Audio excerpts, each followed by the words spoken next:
Temporada de balanços nos Estados Unidos está quase no fim. Para repercutir os números das companhias norte-americanas neste segundo trimestre e projetar os resultados do terceiro, vamos conversar com Paula Zogby, estrategista-chefe da Nômade. Seja bem-vinda à nossa programação. Um ótimo dia a você. Muito bom dia, obrigada pelo convite.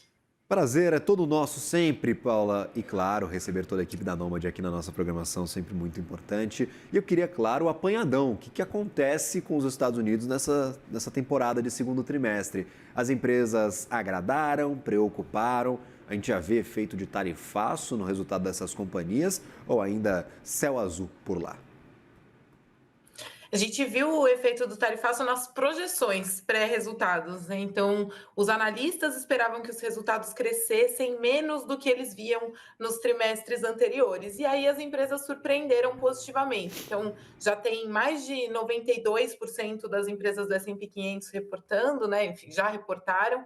A gente tem algumas companhias bem relevantes, entre elas a Nvidia, que ainda não lançaram os números, mas a gente já tem uma visão bem completa, né, do que o que veio aí no último trimestre. E 81% das empresas superaram as projeções de lucro, o que é um número bastante significativo e trouxe aí mais otimismo para o mercado, ajudou a impulsionar as altas recentes. O que a gente viu, porém, foi que as empresas tiveram lucros acima do projetado em um patamar menor do que os últimos 5 anos. Então, a surpresa positiva agregada foi de mais ou menos 8,5%. Nos últimos 5 anos, a média de surpresa positiva foi de 9,1%. Então, isso deixa, né? O mercado espera que as empresas projetem não, tragam números acima das projeções. Então, é uma expectativa de vir acima da expectativa, até porque os papéis das companhias já estão precificados de acordo com a expectativa. E com isso, a gente viu também que a resposta das ações foi mais negativa quando os resultados não superaram as expectativas do que a média. O que eu quero dizer com isso? Né? As ações caíram mais quando elas não trouxeram números acima do esperado do que nos últimos anos. Foi uma queda média aí de 4% quando os lucros vieram abaixo do projetado, sendo que no passado, nos últimos 5 anos, essa queda média tinha sido de 2%. Então, foi bem mais significativo. E as altas também foram mais fracas para as empresas que projetaram acima do que a média histórica. Então, altas de mais ou menos 0,5%, e a média histórica é de alta de 1%. Então, o mercado já está um pouco mais receoso, apesar de uma temporada bastante positiva de maneira geral. Talvez é que o mercado está menos disposto a tradear o que não conhece, porque a gente via há 2 anos atrás alguém falar de inteligência artificial, o mercado já arregaçar as mangas, falando, agora que eu compro essa ação de vez. A gente viu, por exemplo, a Nvidia bater recordes e, se eu não me engano, o preço-lucro de Nvidia, vou até pegar aqui um dado atualizado, está na casa dos 58, então é muita coisa que ainda está no preço de Nvidia que ainda não acontece com a operação da companhia. O mercado está menos disposto a navegar em águas desconhecidas?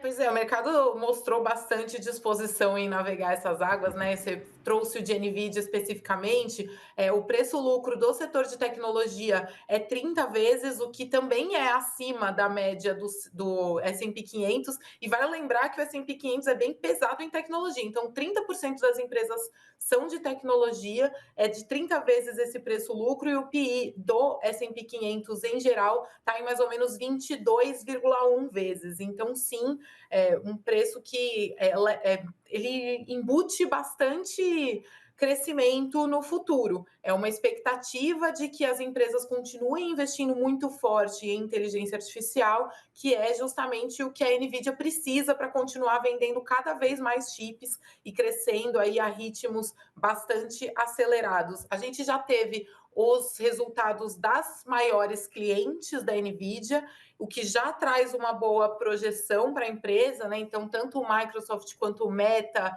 quanto a Alphabet divulgaram expectativas de gastar bastante dinheiro em inteligência artificial, né? Um capex aí de centenas de milhões de dólares para esse ano, 170 milhões para a Microsoft, enfim, a gente viu a Microsoft, inclusive, atingindo o valuation, né, de 4 trilhões de dólares logo depois do resultado. Tudo isso tem muito a ver com esse otimismo em relação à inteligência artificial. E sim, o resultado da NVIDIA, que vai vir ali na semana que vem, pode trazer um pessimismo ou mais otimismo para o mercado. A gente está numa linha tênue, né, das ações estarem caras, justamente nessa expectativa pelo boom da inteligência artificial continuar trazendo maiores eficiências e ganhos cada vez mais elevados. Caso a Nvidia não bata a expectativa do mercado, é possível que a gente veja aí uma queda da ação, e é o papel mais importante da bolsa para ficar de olho nesse momento, né? Um valuation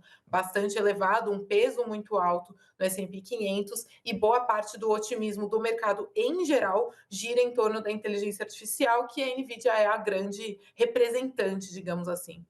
Para a gente fechar, pelo menos esse apanhadão de temporada de resultados, tem algum setor, Paula, que se destacou? A gente trouxe bastante o setor financeiro lá no começo da temporada. Normalmente os bancos abrem o período de divulgação de resultados, porque eles surpreenderam e surpreenderam muito. Dá para a gente dar destaque para algum dos setores lá nos Estados Unidos que foi bem? O setor financeiro realmente é o segundo, né, melhor, segundo ou terceiro, e a gente tem justamente os setores de tecnologia e de serviços de comunicação correspondendo a mais de 50% das surpresas positivas dos ganhos, né? Então, a gente realmente vê que essas companhias que são as que estão motivando, né, os ganhos do mercado continuam sendo as que mostram os melhores resultados financeiros também, né, nas temporadas.